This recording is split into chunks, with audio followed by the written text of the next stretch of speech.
శ్రీ సత్యసాయి జిల్లా పెనుకొండ కియా కార్ల పరిశ్రమలో జరిగిన కార్ల ఇంజన్ల చోరీ కేసులో ఇప్పటికే 8 మంది నిందితులను పోలీసులు కోర్టుకు హాజరుపరచగా న్యాయమూర్తి రిమాండ్ విధించారు. తాజాగా 8 మంది నిందితులలో 6గురిని పోలీసులు కస్టడీకి తీసుకుని విచారిస్తున్నారు.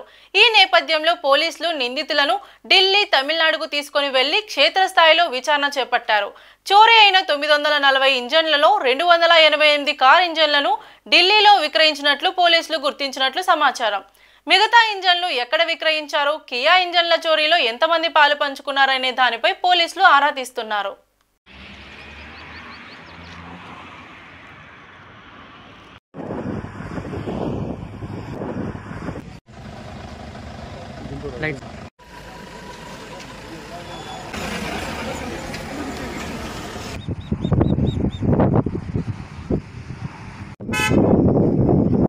సార్ ఇప్పుడు చూడండి సార్, ఏం ఫ్రీజ్ కావడం లేదు కదా సార్.